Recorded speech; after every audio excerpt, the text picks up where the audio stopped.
pourquoi est-ce que les journalistes sont tombés sur le dos des Gilets jaunes aussi facilement? Pourquoi est-ce qu'ils ont réagi comme une meute bien dressée? Pourquoi est-ce qu'ils sont tombés aussi facilement sur le dos des Gilets jaunes? Pourquoi les Gilets jaunes se plaignent du traitement que la presse et les médias leur ont infligé? C'est parce qu'en France, depuis 30 ans, on s'entraîne sur le dos du FN. Tu vois, ça fait 30 ans que la meute s'entraîne à bouffer du FN à chaque repas. Donc les mecs, pendant 30 ans, tu muselles 30 à 40% des Français.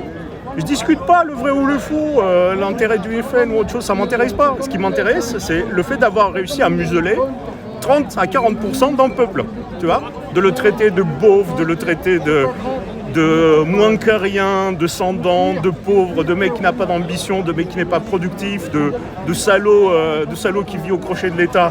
Tu vois, donc avoir réussi à museler 30 à 40% de ton peuple, c'est déjà un excellent entraînement à la dictature. Hein.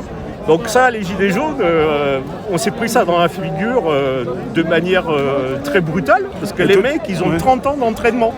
Ils ont 30 ans d'entraînement à l'exclusion, à la censure, et ils ont 30 ans d'entraînement à la muselière, quoi.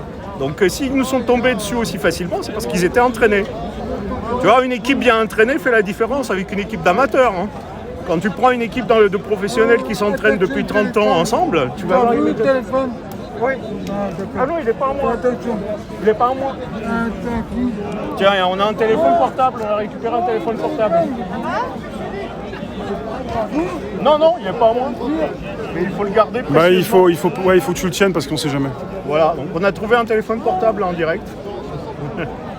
On le garde précieusement. Donc voilà, ce que je voulais dire, c'est que moi, ça m'a estomaqué, si tu veux, quand pour tuer le Front National, ils avaient qu'à balancer les proportionnels, tu vois. Si les mecs du Front National avaient été mauvais, et Dieu sait qu'ils peuvent être mauvais, ils seraient écroulés, à l'Assemblée en tant que groupe. Pourquoi est-ce qu'on n'a pas donné la proportionnelle aux mecs, tu vois? Donc voilà, refuser la proportionnelle à tous les niveaux, que ce soit dans les départements, que ce soit partout.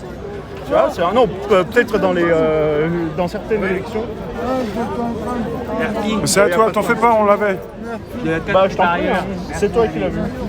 Donc voilà, il fallait faire voter les mecs à la proportionnelle. Si t'as pas peur du peuple, la seule personne qui a peur du peuple, c'est le tyran. Parce que le tyran, il sait qu'il a gouverné par la terreur, le tyran. Donc Tu n'as pas peur quand tu sais que tu vas réussir ton projet, même si tu es jugé, tu n'as pas peur de ce que tu fais, quand tout est clair, quand tout est bien annoncé. Voilà la différence entre le tyran, si tu veux, et le despote éclairé, c'est que le despote éclairé, si tu lui fais quelque chose, il va s'en prendre à toi, mais il ne va pas s'en prendre à toi, à ta famille, à tes amis. C'est une différence que les Romains faisaient entre un mec à poigne. En plus, la dictature en République romaine antique, c'était une fonction qui était constitutionnelle. La dictature, n'avait pas le même sens. C'était une magistrature qui durait 1 an, mais quand ils avaient un mec à poigne, un empereur à poigne, le mec il pouvait liquider un opposant qui le faisait chier, mais il s'en prenait pas à sa famille. Et ses héritiers recevaient leur héritage. Un tyran, il s'en prend à ta famille, il s'en prend à tes amis, il te détruit toi et il détruit les gens autour.